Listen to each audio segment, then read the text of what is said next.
सभी बच्चों को नमस्कार, गुड मॉर्निंग। आज हम कक्षा 12वीं विषय फिजिक्स इसके अंदर अध्याय 10 तरंग प्रकाश की स्टार्ट करेंगे। कल तक हमने अध्याय 9 किरण प्रकाश के बारे में पढ़ा था। इस फिजिक्स में आपको याद होगा पिछले कई दिनों से हम ऑप्टिक्स अर्थात प्रकाशिकी के बारे में पढ़ रहे हैं। इस अध्याय में आपको नाम से स्पष्ट हो रहा होगा कि हमें पढ़ना क्या है। अभी हमने प्रकाश को तरंग मान करके पिछले अध्याय तक हमने प्रकाश को तरंग मान करके उसके विभिन्न गुणों का अध्ययन किया है। इस बार हम प्रकाश को किरण मान करके अब प्रकाश को हम तरंग मान करके उसके विभिन्न गुणों का अध्ययन करेंगे यहाँ पर। तो आज चूंकि पहला लेक्चर है तो बहुत सारी चीजें आपको इंट्रोडक्शन के तौर पर पता चलेंगी और आप जानते हो प्रत्येक अध्याय की इंट्रोडक्शन बहुत महत्वपूर्ण होती है क्योंकि उसमें चैप्टर के बारे में बहुत सारी जानकारी, बहुत सारे अपनी जो अभिधारणाएं स्पष्ट होती हैं। सबसे पहले हम देखेंगे प्रकाश, लाइट है क्या। तो आपको क्या लगता है प्रकाश क्या है? तो प्रकाश ऊर्जा का एक रूप है, ये आपको ध्यान रखना है। प्रकाश क्या है? ऊर्जा का एक रूप है, ठीक है ना, जो आंख में दृष्टि संवेदना उत्पन्न करता है। दृष्टि संवेदना उत्पन्न करता है, ये ठीक है ना। इसका मतलब क्या है? दृष्टि संवेदना उत्पन्न करता है ना। सेंसेशन ऑफ विजन को लिखा था, सेंसेशन ऑफ विजन या दृष्टि संवेदना उत्पन्न करता है। इसका मतलब क्या है? मतलब हमें देखने की काबिलियत प्रदान करता है, यानी आंख में जाता है। जैसे अगर आंख में से आंख के सामने कोई साउंड करे तो साउंड से आंख को रेटिना को इफेक्ट नहीं आएगा, लेकिन आपके आंख के सामने कोई टॉर्च जलाए तो आएगा। अगर कान के सामने टॉर्च जलाए तो कान में कोई असर नहीं आएगा, क्योंकि कान में जो ऊर्जा, प्रकाश ऊर्जा जाए तो वो कोई संवेदना उत्पन्न नहीं करती है, और आंख में अगर साउंड जाए तो वो संवेदना उत्पन्न नहीं करता। तो इस प्रकार से प्रकाश ऊर्जा का एक रूप है जो आंख में दृष्टि संवेदना उत्पन्न करता है। आंख मतलब आंख के रेटिना पर जाकर के दृष्टि संवेदना उत्पन्न करता है। अच्छा, जब किसी वस्तु से परावर्तित प्रकाश या उत्सर्जित प्रकाश आंख में प्रवेश करता है तो वह वस्तु हमें दिखाई देती है। क्या? जब किसी वस्तु से परावर्तित या उत्सर्जित, जब किसी वस्तु से परावर्तित या तो उससे परावर्तित होकर आ रहा हो, परावर्तित या उत्सर्जित या उसमें से निकल रहा हो। उत्सर्जित प्रकाश आंख में प्रवेश करता है, आंख में प्रवेश करता है तब वह वस्तु हमें दिखाई देती है, ठीक है। तो दिखना कब अपन को होता है, कब दिखती है वस्तु? तो या तो उससे परावर्तित प्रकाश आ रहा हो या उससे उत्सर्जित। जैसे बोर्ड आपको दिख रहा है, तो बोर्ड आपको इसलिए दिख रहा है क्योंकि जो लाइट है, वो जो लाइट सोर्स है, ट्यूबलाइट हो, एलईडी हो, इसमें से जो प्रकाश आ रहा है वो इससे परावर्तित होकर के आपकी आंख में पहुंच रहा है, इसलिए आपको ये बोर्ड दिख रहा है। या आप मान लीजिए सूर्य, चंद्रमा आदि को देख पा रहे हैं, तो क्यों देख पा रहे हैं आप? क्योंकि उससे उत्सर्जित प्रकाश आपकी आंख में प्रवेश कर रहा है, ठीक है ना। तो प्रकाश ऊर्जा का एक रूप है जो आंख में दृष्टि संवेदना उत्पन्न करता है। जब किसी वस्तु से परावर्तित या उत्सर्जित प्रकाश आंख में प्रवेश करता है तो वह वस्तु हमें दिखाई देती है, ठीक है। ये प्रकाश के बारे में 2 लाइन्स हैं जो कक्षा 12वीं के बच्चों को निश्चित तौर पर आनी चाहिए, ठीक। अब हमारे पास आता है प्रकाश के प्रमुख गुण। प्रकाश के कुछ प्रमुख गुण, कुछ हम गुणों पर बात करेंगे प्रकाश के, और तभी हम इस अध्याय में आगे, क्योंकि बार बार ये जो गुण है ये शब्दावली में प्रयोग होंगे, तो आपको पता रहे कि हम किस चीज पर बात कर रहे हैं, इसलिए कुछ गुणों पर हम बात करते हैं। जैसे कि सबसे पहला है प्रकाश का सरल रेखा में गमन। सरल रेखा में गमन, सबसे पहला प्रकाश का गुण हमें क्या मिला? सरल रेखा में गमन, अर्थात प्रकाश जो होता है वो सरल रेखा में गति करता है। ऐसा नहीं होता है कि प्रकाश मतलब मुड़ के अपने मार्ग को पुनः पकड़ लिए, ऐसा नहीं होता है, ठीक। हाँ, कभी मुड़ता भी है, किसी कॉर्नर या किसी बारीक छिद्र में से निकले तो मुड़ता भी है, पर वो बहुत रेयर केस होते हैं। जनरली जो भी गुण हम पढ़ते हैं वो जनरली होते हैं। सामान्यतः सरल रेखा में प्रकाश गमन करता है। परछाई जो बनती है वो प्रकाश के सरल रेखा में गमन करने का ही उदाहरण है। नहीं तो परछाई कैसी बनती, ठीक है ना। सरल रेखा में गमन करना, पहला प्रकाश का हम गुण मिला सरल रेखा में गमन करना। दूसरा गुण मिला प्रकाश का परावर्तन। परावर्तन तो आपने देखा होगा, जब प्रकाश किरण किसी माध्यम से आती हुई चमकदार सतह से टकराती है तो पुनः लौटकर उसी माध्यम में वापस लौट आती है, आ जाती है। तो किसी माध्यम में किसी पृष्ठ से टकराकर पुनः उसी माध्यम में वापस लौटना परावर्तन कहलाता है। आप इसके बारे में जानते हैं पहले से ही, कक्षा 1 से पढ़ते आ रहे हैं। फिर आता अपने पास परावर्तन ले लें, अपवर्तन ले लें। अपवर्तन ये अपन ने पिछले चैप्टर में पढ़ा। परावर्तन, अपवर्तन, विवर्तन ले लें। विवर्तन में इकट्ठे गुणों को लिख ले रहा हूँ। फिर आप ध्रुवण ले लें, ये बिल्कुल नई आपको चीज होगी। फिर आप विक्षेपण ले लें, प्रकाश का विक्षेपण ले लें। फिर प्रकाश विद्युत प्रभाव ले लें, प्रकाश विद्युत प्रभाव ले लें। आप ये गुण देखते जाना है ना। और अब ले लें अपन इसका एक आध और गुण हमारे पास जो मान लीजिए छूट रहा होगा। कितने गुण हो गए अपने पास, सरल रेखा में गमन, परावर्तन, अपवर्तन, व्यतिकरण। व्यतिकरण ले लें, ठीक है ना। ये कुछ प्रमुख गुण हमने यहाँ पर लिखे हुए हैं। मैं सबके बारे में आपको दो दो लाइन्स बता रहा हूँ, फिर इसके बाद आपको बताएंगे हमें क्या क्या पढ़ना है और हम क्या क्या पढ़ चुके हैं। पहला गुण हो गया प्रकाश का सरल रेखा में गमन करना, अर्थात जो प्रकाश किरण होती है वह है सदैव सरल रेखा में गमन करती है। और प्रकाश के मार्ग में कोई वस्तु, अपारदर्शी वस्तु रख दी जाए तो उसकी छाया बनने लगती है। ये इसका कारण है, क्योंकि सरल रेखा में चलता है। परावर्तन, किसी चमकीली सतह से या किसी सतह से टकराकर प्रकाश किरण का उसी माध्यम में वापस लौटना परावर्तन कहलाता है। ये भी आप पढ़ चुके हैं, इसके दो नियम पढ़े आपने। अपवर्तन अभी यहीं पर इसके पहले पढ़ा आपने, अपवर्तन के बारे में जब लेंस आदि पढ़ी।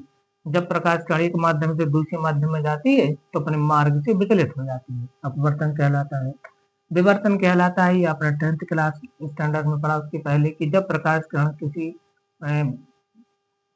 बहुत शार्प किनारे से टकराती है या किसी बारीक छिद्र में से गुजरती है तो उसकी किनारों पर मुड़ जाती है।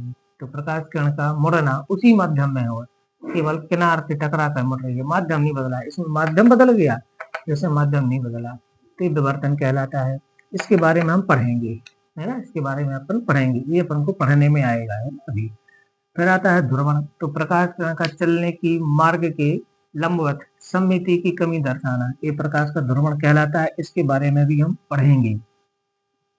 विक्षेपण, तो जब प्रकाश कण को किसी प्रिज्म में से गुजारते हैं तो वह अपने अभी रंगों में विभक्त हो जाती है। इसको क्या बोलते हैं, प्रकाश का विक्षेपण। विक्षेपण मतलब रंगों में टूटना, ये अपन पढ़ चुके पहली क्लासेस में। प्रकाश विद्युत प्रभाव, जब प्रकाश किरण किसी विशेष धातु सतह से टकराती है और उसमें से इलेक्ट्रॉन निकलने लगते हैं, इस घटना को हम प्रकाश विद्युत प्रभाव कहते हैं। ये भी हम पढ़ेंगे, पढ़ने में अपन को आएगा, पूरा का पूरा एक चैप्टर इस पर मिलेगा। व्यतिकरण, जब प्रकाश दो प्रकाश किरणें एक ही माध्यम में चलती हैं तो माध्यम में इनकी अध्यारोपण के कारण ऊर्जा का पुनर्वितरण हो जाता है, तो ऊर्जा के पुनर्वितरण की घटना कहलाती है व्यतिकरण। इसको भी पढ़ेंगे। तो हमें 1, 2, 3, 4 प्रॉपर्टीज के बारे में अभी आने वाले 2 अध्याय के अंदर पढ़ना है। इस अध्याय में हमारा विवर्तन, ध्रुवण और व्यतिकरण कवर हो जाएगा इस अध्याय में। बाकी हम पढ़ चुके, इसके अगला अध्याय आएगा प्रकाश विद्युत प्रभाव, तो अपन उसमें पढ़ेंगे। तो इस प्रकार से प्रकाश के प्रमुख गुण हैं कुछ, तो इनके बारे में आप जानते हैं, ठीक। तो थोड़ा ध्यान रखना, कभी कोई पूछे प्रकाश के प्रमुख गुण बताइए तो आप बता पाए। अब मैं आपको बताता हूँ प्रकाश की प्रकृति से संबंधित कुछ सिद्धांत जो समय समय पर वैज्ञानिकों ने प्रतिपादित किए हैं, ठीक है ना। तो प्रकाश की प्रकृति, प्रकृति के संबंध में संबंध में विभिन्न सिद्धांत। भाई प्रकाश को जानना कि आखिर प्रकाश है क्या, कैसे चलता है, इसके अंदर होता क्या है, आदि आदि, इन सब बारे में जानकारी जो होती है वो प्रकाश की प्रकृति कहलाती है। तो उसके बारे में कुछ सिद्धांत हमारे पास आए तो मैं उसको क्रम से लिख रहा हूँ, फिर बताऊंगा हमें कौन से पढ़ना है। सबसे पहला आया हमारा प्रकाश का कणिका सिद्धांत या न्यूटन का कणिका सिद्धांत। सबसे पहला आया था न्यूटन का कणिका सिद्धांत, ये आया था 1676 की लगभग। इसके बाद आया हाइगन का सिद्धांत या हाइगन का तरंग सिद्धांत, कुछ भी कह रहे हैं। हाइगन का तरंग सिद्धांत लिखना जरूरी है। ये कब आया? 1678 के लगभग। फिर तीसरा आया हमारे पास मैक्सवेल का विद्युत चुंबकीय तरंगों का सिद्धांत। तीसरा हमारे पास आता है मैक्सवेल का विद्युत चुंबकीय तरंग सिद्धांत। मैक्सवेल का विद्युत चुंबकीय तरंग सिद्धांत ये आया हमारा 1865 में। ठीक है। फिर आया हमारे पास इसके बाद प्लांक का क्वांटम सिद्धांत। प्लांक का क्वांटम सिद्धांत ये आया सन 1900 में। और फिर आया हमारा डी ब्रोगली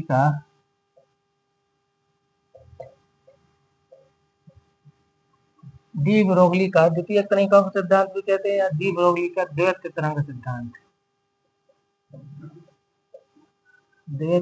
सिद्धांत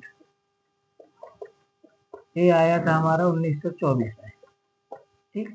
इस प्रकार से प्रकाश की प्रकृति समझाने के लिए द्वैत सिद्धांत क्या कहते हैं, डी ब्रोगली का द्वैत सिद्धांत के लिए तरंग नहीं आएगा, सब द्वैत सिद्धांत।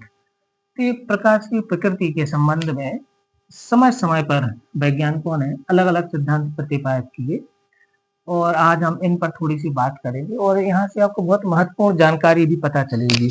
तो बच्चों तो बड़ा ध्यान से सुनना है इसको, प्रकाश की हिस्ट्री को। तो क्या हमारे लिए आया प्रकाश की प्रकृति, मतलब ये जानने के लिए कि प्रकाश आखिर है क्या, इसके अंदर होता क्या है, कैसे ये चलता है, कैसे ये क्षण भर में पूरे में फैल जाता है, कैसे ये रंगों में टूटता है, आदि आदि तमाम प्रकार की अलग अलग रंग क्यों होते हैं, तमाम प्रकार की व्याख्याएं समझाने के लिए विभिन्न समयों पर विभिन्न वैज्ञानिकों ने अलग अलग सिद्धांत प्रतिपादित किए। उसमें आप देखें और फिर हम इसकी कुछ एक दो विशेष बातें इनमें देखेंगे कि किन में क्या विशेष बातें आती हैं। आपको उन विशेष बातों को इसमें नोट कर देना है जब आप इसको लिखोगे इंट्रोडक्शन के तौर पर, ठीक है ना, अपनी कॉपी में, क्योंकि ये सिद्धांत हमें पढ़ने को नहीं मिलेंगे पुस्तक के अंदर। इसमें से कुछ है सिद्धांत वार होंगे, उन पर बात करेंगे अकेले। सबसे पहले 1676 में न्यूटन का कणिका सिद्धांत आया। इसमें न्यूटन ने माना कि प्रकाश जो है छोटे छोटे कणों से मिलकर बना होता है और इन कणों को उसने नाम दिया कणिका। उन्होंने नाम दिया कणिका। न्यूटन ने क्या बताया? प्रकाश छोटे छोटे कणों से मिलकर बनता है, इन कणों को उन्होंने नाम दिया कणिका। और इन्होंने बताया कि प्रकाश सघन माध्यम में इसकी चाल अधिक होती है और विरल माध्यम में इसकी चाल कम होती है। किसने बताया ये? न्यूटन ने। न्यूटन के अनुसार सघन माध्यम में चाल अधिक, विरल माध्यम में कम होती है। इस बात को आपको मैं नोटराइज करना चाहूंगा कि इन्होंने बताया था कि सघन माध्यम में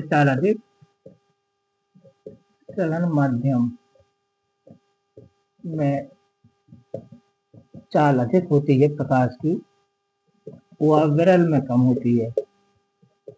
ध्यान देना बच्चों, है ना। ये किसने बताया था? न्यूटन ने। तो न्यूटन ने अपने सिद्धांत में बताया कि सघन माध्यम में प्रकाश की चाल अधिक होती है और विरल माध्यम में कम होती है। लेकिन इसके बाद फूको और फ्यूजो नामक वैज्ञानिकों ने सिद्ध कर दिया कि नहीं होती है, उल्टा है, इसकी चाल इसमें नहीं होती है। तो ये सिद्धांत फेल हो गया, ठीक है ना। पर फिर भी इस सिद्धांत ने प्रकाश की प्रकृति की व्याख्या करने के लिए एक रास्ता खोला, इसलिए इसका महत्व बहुत ज्यादा है। और बाद में हम देखेंगे कि हमें इस सिद्धांत पर वापस भी लौटना पड़ा, ठीक है। तो बहुत सारी बातें इन्होंने सही समझाई और साथ में प्रकाश के अध्ययन के लिए एक रास्ता भी खोला। अब आता है हाइगन का तरंग सिद्धांत। ये हम चैप्टर के अंदर कवर करेंगे, ये हमें पढ़ना है सिद्धांत, इस चैप्टर में पढ़ना है। तो हाइगन ने बताया कि प्रकाश कण नहीं तरंग है। नाम से स्पष्ट लग रहा है ना, लग रहा है। तो 1678 सन में 1678 के अंदर हाइगन ने बताया कि प्रकाश कण नहीं है। इन्होंने क्या बताया था, कण है।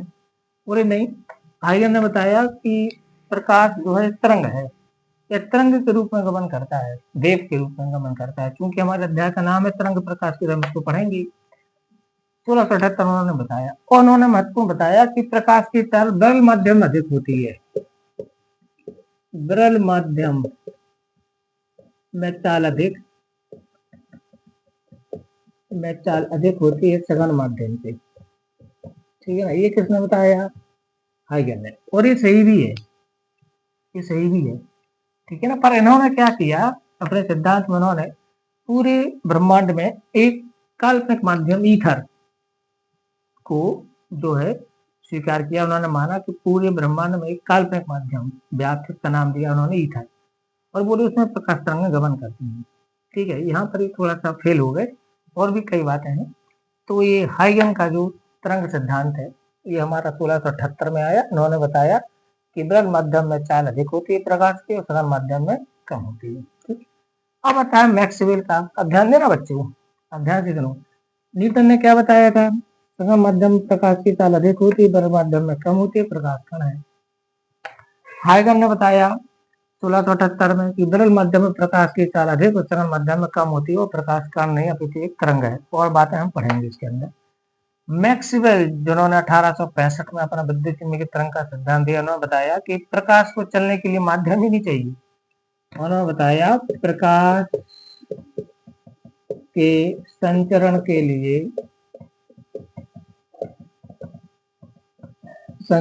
लिए माध्यम की आवश्यकता नहीं होती। माध्यम की आवश्यकता नहीं। लो, ये किस बात को लेकर झगड़ा कर रहे थे, ये बोल रहे कि भाई प्रकाश सघन माध्यम में अधिक होती है चाल, विरल माध्यम में कम होती है। ये बोले नहीं, विरल माध्यम में अधिक होती है, सघन माध्यम में कम होती है। मैक्सवेल जी ने क्या बोला, माध्यम ही नहीं चाहिए भाई साहब प्रकाश। मतलब इन दोनों ने तो एक इस बात पर फोकस डाला कि प्रकाश के लिए माध्यम चाहिए। ये बोल रहे हैं, ये भी कह रहे, ये भी कह रहे, ये कह रहे माध्यम ही नहीं चाहिए। कहाँ सघन और कहाँ विरल, वो तो बात की बात है, माध्यम ही नहीं चाहिए। तो 1865 के अंदर मैक्सवेल का विद्युत चुम्बकीय तरंग सिद्धांत हम पढ़ चुके हैं। विद्युत चुम्बकीय तरंगों वाला अध्याय पढ़ा ना, विद्युत चुम्बकीय तरंग, तो उसमें अपन इसको इंट्रोड्यूस हो चुके हैं। इसे तो बताया प्रकाश के संचरण के लिए माध्यम की आवश्यकता नहीं। अब आता है प्लांक का क्वांटम सिद्धांत। ठीक है, ये तो हुई इनकी चाल की बात। प्लांक का क्वांटम सिद्धांत सन 1900 में आया। प्लांक ने बताया कि प्रकाश एक्चुअली में ऊर्जा के छोटे छोटे बंडलों से बनता है, जिसको अपन कहते हैं क्वांटा। इन्होंने क्या बताया, प्लांक ने क्या बताया कि प्रकाश ऊर्जा के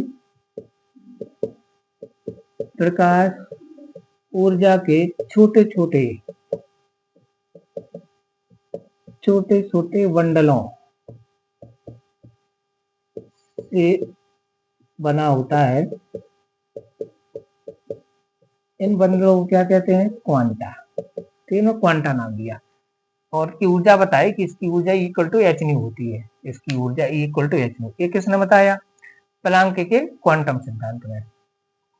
तो प्लांक का क्वांटम सिद्धांत आया 1900 ईस्वी में। उन्होंने बताया कि प्रकाश, अब देखिए, ऊर्जा के छोटे छोटे बंडलों से मिलकर बना होता है। तो वापस यहीं पहुंच गए ना लगभग। यहाँ पर तो वही चीज यहाँ भी तो बोली गई थी कि प्रकाश छोटे छोटे कणों से मिलकर बना था। अब उस कण के बारे में ज्यादा इन्फॉर्मेशन नहीं दे पाए, लेकिन यहाँ वापस आ गए ना। इन्होंने फिर बोला कि प्लांक का क्वांटम सिद्धांत बोलता है प्रकाश ऊर्जा के छोटे छोटे बंडलों से बना होता है। यानी ये वापस यहीं पहुंच गए, नहीं पहुंच गए, जहां से चले थे एटलीस्ट वहीं पहुंच गए।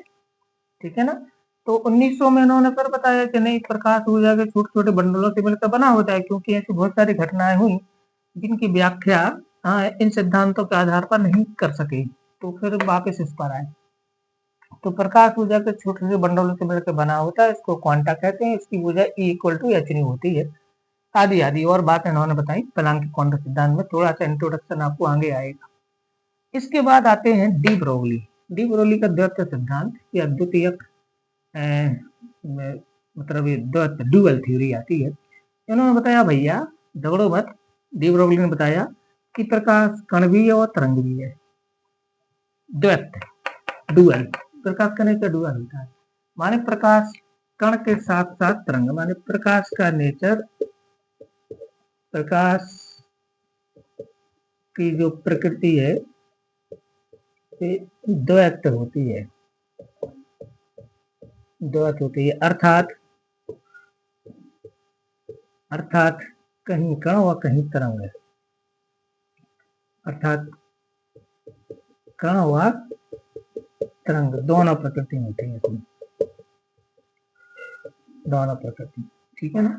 तो किसने बताया? डी ब्रोगली ने। तो डी ब्रोगली ने 1924 के अंदर अपना सिद्धांत दिया। उन्होंने बताया कि प्रकाश की जो प्रकृति है वो द्वैत होती है, डुअल नेचर होता है प्रकाश का, अर्थात कहीं यह कण की भांति व्यवहार करता है और कहीं यह तरंग की भांति, यानी कि कहीं इसमें कण प्रकृति की प्रधानता आती है और कहीं इसमें तरंग प्रकृति की प्रधानता आती है। तो जिसने जो देखा, जिसको कण प्रकृति की प्रधानता देखी उसने कह दिया प्रकाश कण है, जिसको तरंग प्रकृति दिखी तो उन्होंने कहा प्रकाश तरंग है।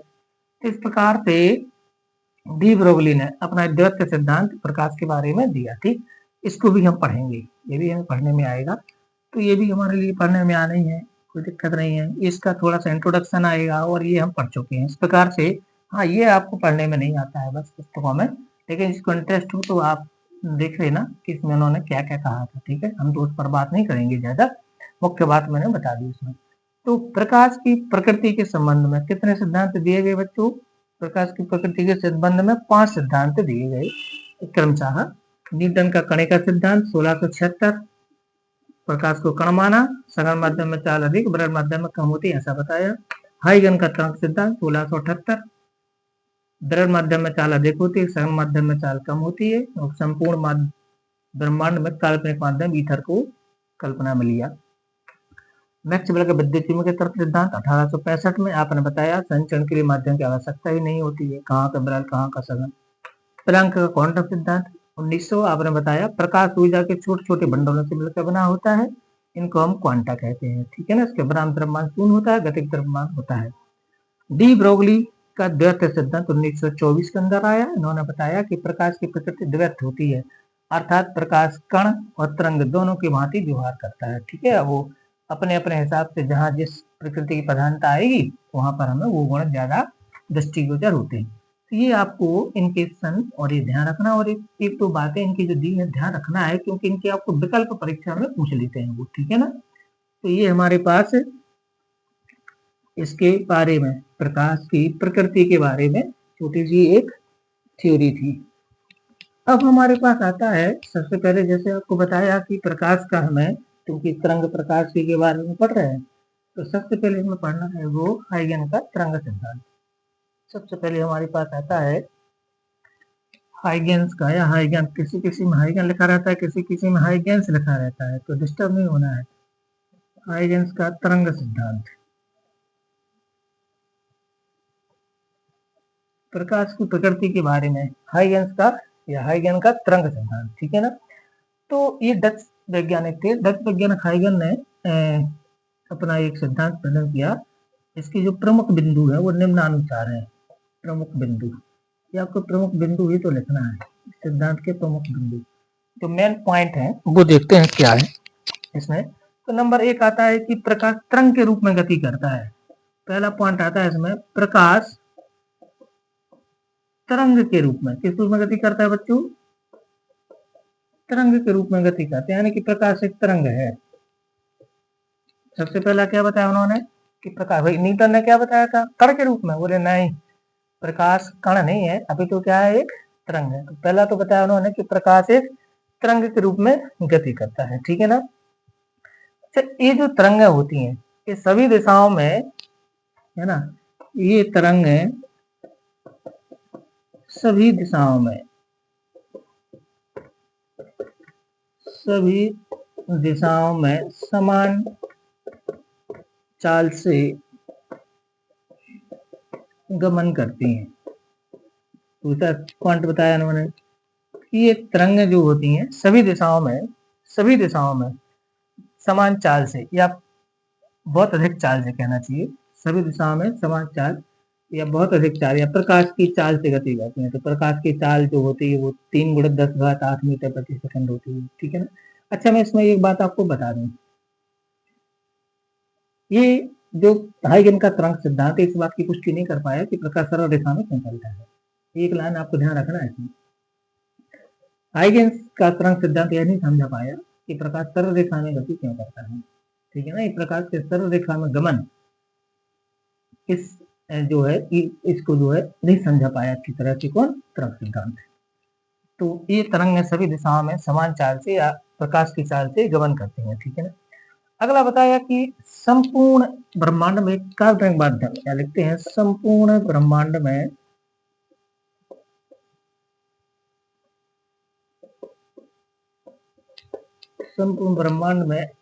एक काल्पनिक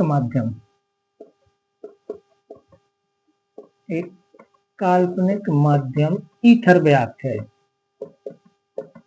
इसको नाम क्या दिया उन्होंने, ईथर व्याप्त है, जिसमें प्रकाश तरंगें गमन करती हैं। प्रकाश तरंगें क्या करती हैं, गमन करते हैं, ठीक है ना। इस माध्यम की प्रत्यास्था बहुत अधिक और घनत्व बहुत कम है। इस माध्यम की प्रत्यास्था बहुत अधिक व घनत्व बहुत कम है। ये इन्होंने अगला पॉइंट दिया है ना, इस पॉइंट पर हम नोटिस करेंगे। क्या बताया कि संपूर्ण ब्रह्मांड में एक काल्पनिक माध्यम ईथर व्याप्त है, जिसमें प्रकाश तरंगें गमन करती हैं। इस माध्यम की प्रत्यास्था बहुत अधिक और घनत्व बहुत कम है। पॉइंट को नोटिस करें। अब इसके बाद हमारे पास चौथा पॉइंट इनका आता है कि विभिन्न रंग, जो प्रकाश के विभिन्न रंग हैं, प्रकाश के विभिन्न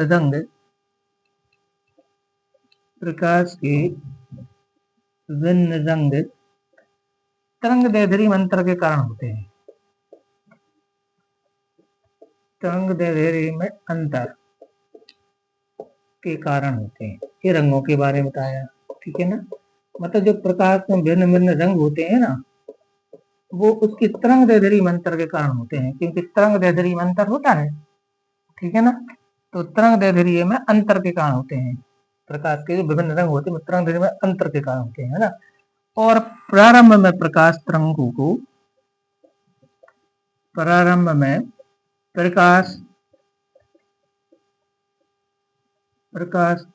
को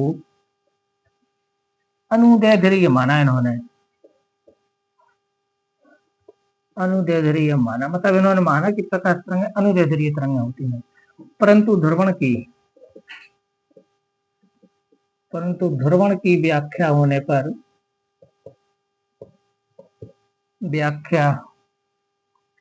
पर प्रकाश तरंगों को अनुप्रस्थ माना।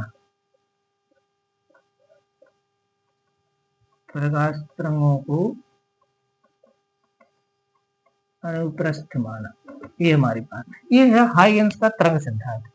अगर परीक्षा में आता है बच्चों तो आप लिख ही लेंगे इसको, बहुत सिंपल से आपको दिया हुआ है, ठीक है ना। क्या बताया उन्होंने, देखें, हाइगेंस का तरंग सिद्धांत के प्रमुख बिंदु हैं कि प्रकाश तरंग के रूप में गति करता है। ठीक, कब दिया था, 1678 में, अभी बता चुके। प्रकाश तरंग के रूप में गति करता है। पहला, ये तरंग सभी दिशाओं में प्रकाश की चाल से या समान चाल से गमन करते हैं। संपूर्ण ब्रह्मांड में एक काल्पनिक माध्यम ईथर व्याप्त है, जिसमें प्रकाश तरंगें गमन करती हैं। इस माध्यम की प्रत्यास्था बहुत अधिक और घनत्व बहुत कम होता है। ये जो पॉइंट है इसमें आप ध्यान देना। ये जो पॉइंट आपको दिया है इससे स्पष्ट, इस प्रकार का जो माध्यम, इसका कोई वो पुष्टि नहीं कर पाए, प्रायोगिक पुष्टि। और ये जो बात है लिखी है, वैसे जनरली फिजिक्स में क्या होता है, जिसकी प्रत्यास्था अधिक होती है उसका घनत्व भी अधिक होता है।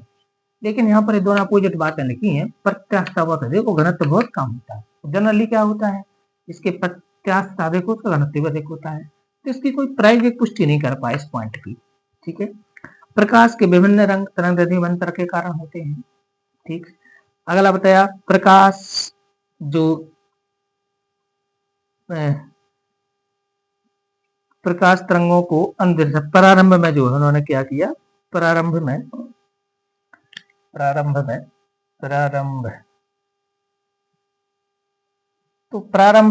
प्रकाश तरंगों को उन्होंने क्या माना, अनुदैर्ध्य माना। मैंने बताया कि प्रकाश तरंगें अनुदैर्ध्य नेचर की होती हैं, परंतु जब ध्रुवण की व्याख्या की गई वैज्ञानिकों द्वारा तो उन्होंने प्रकाश तरंगों को बोला अनुप्रस्थ माना बाद में। ठीक है, प्रारंभ में अनुदैर्ध्य माना, वही प्रकाश तरंग अनुदैर्ध्य होती है, फिर बोले नहीं अनुप्रस्थ होती है। ठीक, और ये एक क्वांटिटी भी लिख सकते हो कि प्रकाश की चाल जो है वह विरल माध्यम में अधिक होती है, सघन माध्यम में कम होती है, जैसे हमने बताया।